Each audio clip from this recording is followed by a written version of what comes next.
Saya beberapa hari yang lalu dakwah ke Pontianak. Nah, sampai di Pontianak selesai pengajian, saya diajak untuk bertemu dengan seorang syarifah, salah satu anak cucu Nabi Muhammad SAW, marganya Al-Haddad, namanya Anisah. Ya, Syarifah Anisah. Umurnya belum panjang, baru 106 tahun. Ya, baru 106 tahun.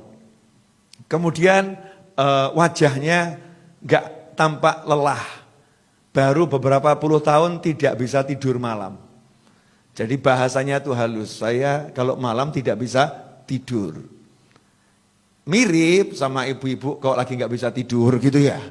Udah 5 hari saya nggak bisa tidur. Tapi ngapain? Nonton sinetron, ya baca komik, lihat tayangan-tayangan yang ada di media sosial. Sibuk lihat TikTok, IG dan lain sebagainya. Kenapa nggak bisa tidur, cari tidur? Kalau Syarifah Anisah ini lain, sekian puluh tahun nggak bisa tidur, itu kalau dari jam 9 sampai kurang lebih jam 1, itu zikir. Jam 1 sampai subuh, sholat. Mirip ya. Setelah itu habis subuh, matahari terbit, tidur. Ya, jam berapa bangunnya? Kalau kita balas dendam, jam 2, jam 1 baru bangun. Syarifah Anisah enggak, jam 9 sudah bangun. Ngapain? Sholat duha. Tidur lagi kapan? Yaitu nanti habis subuh.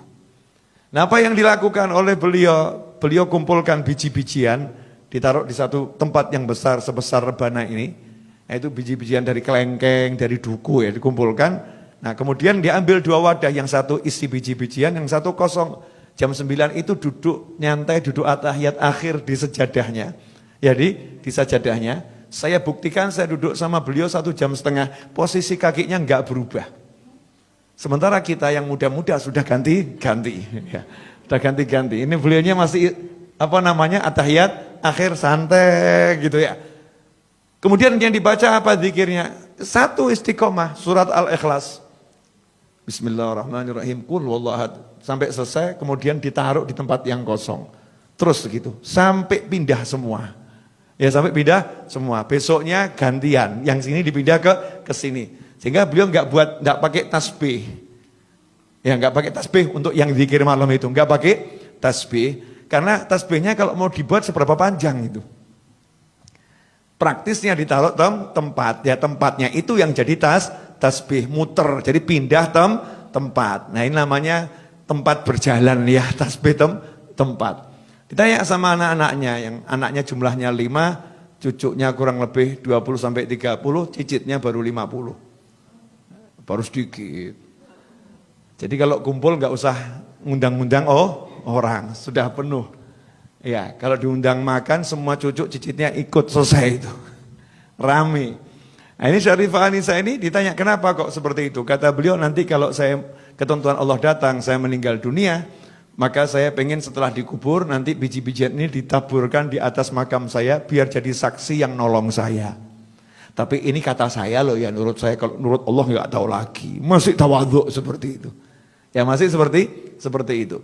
Kemudian sholat malam hanya 10 rakaat. Sesuai dengan jumlah anaknya 5. 2 rakaat untuk 1 anak.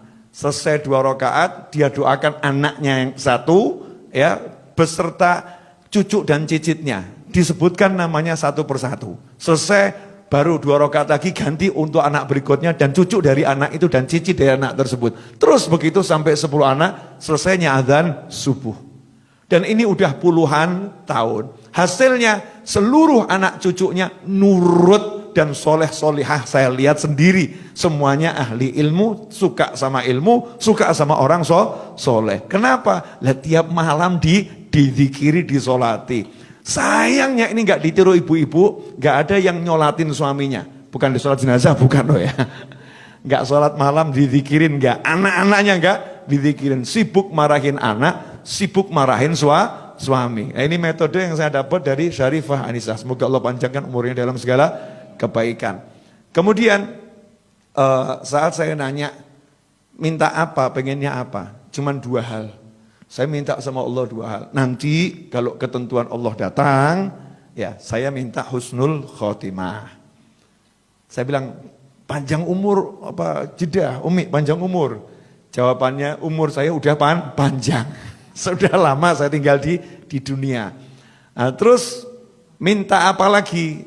Keren tuh jawabannya. Saya banyak baca Al-Quran, banyak baca Al-Ikhlas, minta sama Allah satu hal. Malaikat Israel itu kan nanti yang ngurusin pencabutan nyawa saya. Itu kan ditugaskan sama Allah.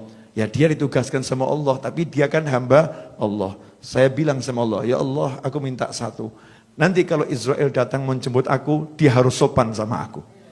Gak boleh sembarang masuk, harus salam dulu sama aku.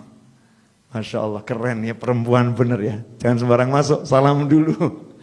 Minta sama Allah malaikatnya disuruh salam dulu, enggak sembarang masuk. Ini nunjukkan kalau wanita yang solihah ya, punya sesuatu di sisi Allah Subhanahu wa Ta'ala. Karena memang punya persiapan. Jadi udah persiapkan, nanti dikubur ada Al-Ikhlasnya. Ya, ngadepi Israel ada Al-Qurannya.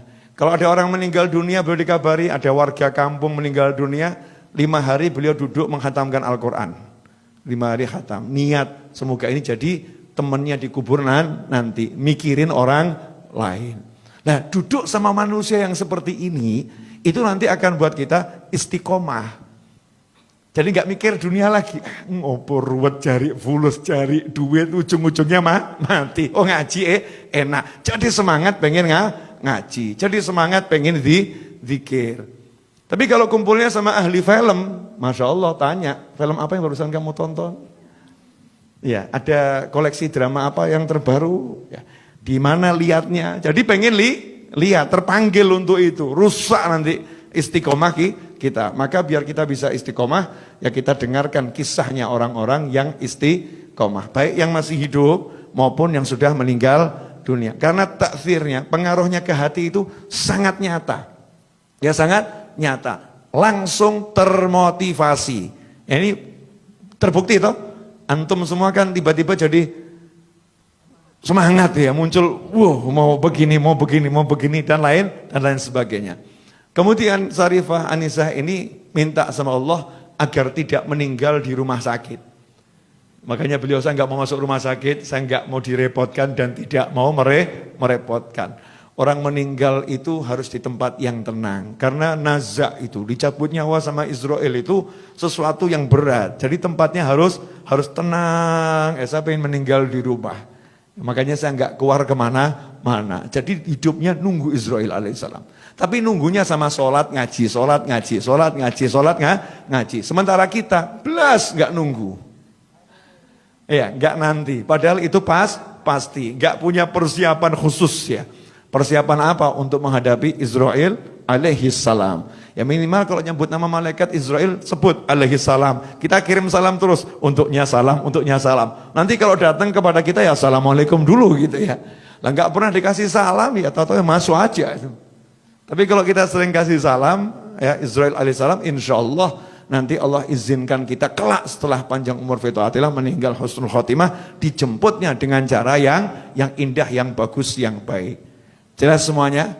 Ya, jadi kumpul ya cari kisah-kisah orang-orang yang ahli istiqomah. Itu akan membangkitkan semangat kita untuk istiqomah. Dan salah satu amal yang kita harus paksakan istiqomah karena itu mudah adalah sholawat. Sholawat. Paling sedikit 10 di pagi hari, 10 di sore hari. Paksakan itu.